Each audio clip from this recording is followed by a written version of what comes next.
जय हिंद दोस्तों, फिर से आप लोगों का स्वागत है आपका अपना यूट्यूब चैनल ओनली स्टडी कर। जैसा कि आप सभी को पता है, हम वादा किए थे इस यूट्यूब चैनल के माध्यम से आप सभी को हिंदी व्याकरण और संस्कृत व्याकरण पढ़ाया जाएगा और भी सब्जेक्ट मैं बहुत जल्द ही लाने वाला हूं।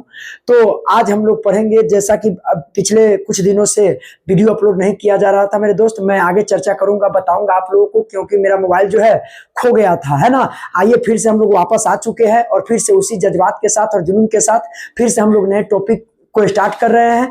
आइए आज हम लोग पढ़ेंगे जिसका नाम है सर्वनाम। सर्वनाम यानी पार्ट 2। पार्ट 1 हमने पढ़ा दिया था, पार्ट 2 उसी प्रकार विशेषण का भी पार्ट 1 पढ़ा दिया है मैंने, अब पार्ट 2 उसका भी बना देंगे।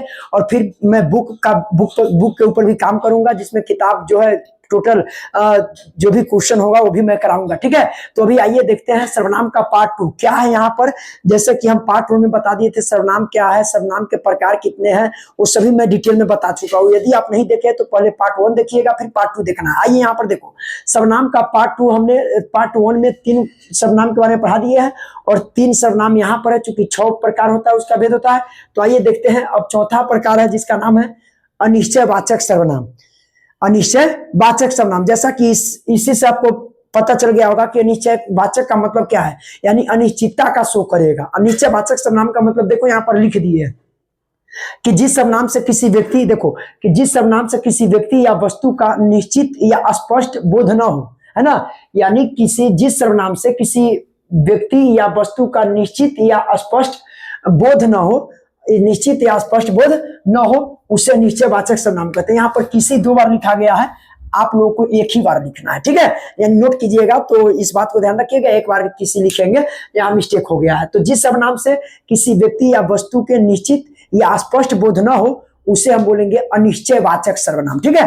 अब देखो अनिश्चयवाचक सर्वनाम का यहाँ पर मैंने एग्जाम्पल भी लिख दिया, उदाहरण के साथ, उदाहरण वाक्य भी मैंने बनाया है। जैसे यहाँ पर देखिए, जैसे में लिखे कोई कुछ, अनिश्चितता को शो करता है, यानी कोई कुछ, ये सब क्या अनिश्चय है। अब इसी में रहता कि भाई राम श्याम, तो एक निश्चित व्यक्ति वस्तु का स्थान का बोध का पता चलता है। लेकिन हम कहे कोई है, कोई बाहर खड़ा है, अब कौन है पता नहीं है, तो कोई कुछ है, क्या है, यह आपका अनिश्चयवाचक सर्वनाम है। जैसे देखो यहाँ पर उदाहरण वाक्य भी मैंने लिख दिया है, जैसे ऐसा न हो कि कोई आ जाए, ऐसा न हो कि कोई आ जाए, आपको आराम से पढ़ना है, नोट करना है। ऐसा न हो कि फिल्म आप देख रहे हैं, मांगे पढ़ाई के नाम पर मोबाइल और फिल्म देख रहे हैं, ऐसा न हो कि आपके मम्मी आ जाए, आपके पापा आ जाए, है ना। तो बताइए, लेकिन इसमें तो आपके पापा आपके मम्मी निश्चितता का शो कर दिए, लेकिन यहाँ पर क्या लिखे कि ऐसा न हो कि कोई आ जाए, यानी कोई अनिश्चयवाचक, अनिश्चितता को शो कर रहा है, ठीक है। उसी प्रकार यहाँ पर देखो, घी में कुछ मिला है, अब क्या मिला है पता नहीं, है ना, यानी घी में कुछ मिला है। तो आप बताइए, कुछ मिला है तो कुछ शब्द किसको शो कर रहा है, तो अनिश्चितता को शो कर रहा है। तो इस प्रकार अनिश्चयवाचक सर्वनाम हो जाएगा। यानी कुछ से हम पकड़ लिए कि ये सेंटेंस किसका है, अनिश्चयवाचक सर्वनाम का है। एग्जाम में आपको इसी तरीका से लिख देगा और 4 ऑप्शन रहेगा, निश्चयवाचक सर्वनाम, अनिश्चयवाचक सर्वनाम, पुरुषवाचक सर्वनाम। तो याद रखेंगे अनिश्चितता का शो होगा तो मेरे दोस्त वो हो जाएगा निश्चयवाचक सर्वनाम। उसी प्रकार यहाँ पर देखिए, आपको लिख दिए संबंधवाचक। संबंध का मतलब है संबंध जोड़ेगा, और संबंध कहीं एक व्यक्ति से थोड़ी जुड़ता है, 2 के साथ परस्पर का संयोग होता है। देखो यहाँ पर लिखे हैं कि जिस सर्वनाम से 2 व्यक्ति या वस्तु के बीच परस्पर, 2 व्यक्ति या वस्तु के बीच परस्पर यानी एक दूसरे से संबंध स्थापित या प्रकट होता है, यानी एक दूसरे से संबंध या स्थापित प्रकट होता है, उसे हम बोलते हैं संबंध वाचक सर्वनाम। यानी संबंध जब भी दर्शाएगा, स्थापित होगा, तो संबंध वाचक सर्वनाम होगा। और संबंध एक से थोड़ी होता है, 2 व्यक्ति या वस्तु के बीच में संबंध होता है। तो इसीलिए लिखे हमने कि यहाँ पर लिखा कि संबंध वाचक सर्वनाम में कि जिस सर्वनाम से 2 व्यक्ति या वस्तु के बीच परस्पर यानी संबंध प्रकट होता है या स्थापित होता है, उसे हम बोलेंगे संबंध वाचक सर्वनाम। काफी छोटा वीडियो, 5 मिनट 10 मिनट का वीडियो बना रहा हूं ताकि आप आराम से सुन सको और नोट डाउन कर सको, है ना। यहाँ पर देखो उदाहरण वाक्य मैंने क्या लिखा, पहले जैसे में लिखे कि जो सो, यानी जो सो, ये दोनों ऐड करेगा, जोड़ेगा 2 के, जिसको उसको, ये सभी क्या है, संबंधवाचक। जैसे यहाँ पर देखिए मैंने यहाँ लिख दिया, जो बोओगे सो काटोगे, तो जो और सो यानी क्या किया, संबंध को स्थापित कर दिया। यानी बोना और काटना, ये दोनों को स्थापित कौन कौन कर रहा है, संबंध को, जो और सो। यानी कि जो बोओगे सो काटोगे, जैसा करोगे वैसा भरोगे।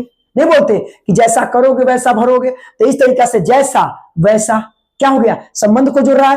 तो इस तरीका से बुआ जी ध्यान रखना है आप लोगों को बाबू कि संबंधवाचक सर्वनाम में कि वह होगा जो व्यक्ति या वस्तु के बीच संबंध स्थापित करेगा, है ना। तो देखो यहाँ पर लिख दिए, वह कौन है जो रो रहा है, वह कौन है जो रो रहा है।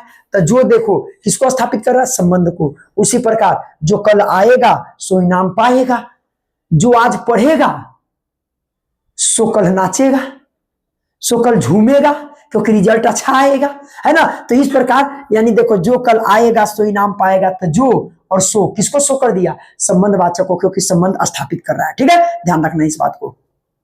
अब है प्रश्नवाचक सर्वनाम। तो जाहिर सी बात है प्रश्नवाचक में प्रश्न बोधक का बोध होगा। जैसे देखो प्रश्न करने के लिए जिन सर्वनाम का प्रयोग हो, यानी प्रश्न करने के लिए जिस सर्वनाम का प्रयोग किया जाता है मेरे दोस्त, उसको हम बोलते हैं प्रश्नवाचक सर्वनाम। अर्थात जिस सर्वनाम से प्रश्न का बोध हो, है ना। वही तो लिखे कि प्रश्न करने के लिए जिन सर्वनामों का प्रयोग होता है, अर्थात जिस सर्वनाम से प्रश्न का बोध होता है, उसे प्रश्नवाचक सर्वनाम कहते हैं। जाहिर सी बात है कि प्रश्नवाचक है तो प्रश्न का ही बोध होगा। जैसे यहां पर देखो मैंने लिख दिया है कि कौन, कहां, क्या, कौन, कहां, क्या। तो इस तरीका से कौन क्या है, कौन प्रश्नवाचक, कहां प्रश्नवाचक है, क्या प्रश्नवाचक है, कैसे प्रश्नवाचक है। तो इस तरीका से प्रश्न उदाहरण वाक्य में देखिए, यहाँ पर तुम कहां जा रहे हो, तो कहां से किसको शो कर रहा है, प्रश्न को शो कर रहा है, क्वेश्चन मार्क है। उसी प्रकार वहां कौन खड़ा है, तो देखो कौन क्या हो गया, प्रश्नवाचक। तुम क्या खा रहे हो, तो क्या क्या है, प्रश्नवाचक है। इस तरीका से मेरे दोस्त इस चीज को याद रखना है। उदाहरण देकर एग्जाम्पल लिखकर आपसे पूछा जाएगा कि इसमें कौन सर्वनाम का प्रयोग किया गया है। ठीक है, एग्जाम में यही सब छोटा छोटा प्रश्न पूछा जाता है, आपको लग रहा है सब आ रहा है और आप फंस जाते हैं, आप गड़बड़ करके चले आते हैं। लेकिन आपको वीडियो को सही से देखना है। पार्ट 1 मैंने डाल दिया है, पार्ट 2 है, फिर सर्वनाम का मैं विशेषण का पार्ट 2 बनाऊंगा ताकि विशेषण भी क्लियर हो जाएगा, है ना। मैंने लेखक का परिचय, पाठ का नाम, लेखक का नाम और साथ में उससे जो भी ऑब्जेक्टिव बनने वाला था एक वीडियो में मैंने 15-20 मिनट के वीडियो बता दिया है। क्लास 10th में हो तो उस वीडियो को आप जरूर देख लीजिएगा, वहां से बहुत सारा प्रश्न आपके एग्जाम में पूछा जाता है सीधे तौर पर। ठीक है, तो चलिए इस तरीका से आपको याद रखना है। फिर हम मिलते हैं। और व्हाट्सएप चैनल आप लोगों को बता दें कि व्हाट्सएप जो चैनल है आपका, व्हाट्सएप चैनल, चूंकि मेरा मोबाइल गुम हो गया मेरे दोस्त, तो इसीलिए व्हाट्सएप नंबर में उस नंबर वही है, उसी नंबर से मैं दूसरा सिम लिया और जाकर जो है मेरा, लेकिन व्हाट्सएप चैनल मेरा पूरी तरह से डिलीट हो चुका है। तो मैं एक नया व्हाट्सएप चैनल बनाने जा रहा हूं जिस पर आप लोग फिर से जुड़ जाइएगा। मैं नेक्स्ट वीडियो में ये भी बता दूंगा कि कैसे जुड़ना है आप। लेकिन वहां से जब मैं व्हाट्सएप चैनल पर, चूंकि आप ही लोगों का पीडीएफ डालते थे वहां पे, है ना, तो इस तरीका से आप 9th 10th 11th 12th किसी भी क्लास में हो तो उस व्हाट्सएप चैनल से जुड़ जाइएगा, क्योंकि उस सभी क्लास के पीडीएफ वहां पर डाला जाता है। अभी वो चैनल डिलीट हो चुका है, मैं पुनः आपको बता दूंगा नेक्स्ट वीडियो में। तब तक के लिए मेरे दोस्त, जय हिंद।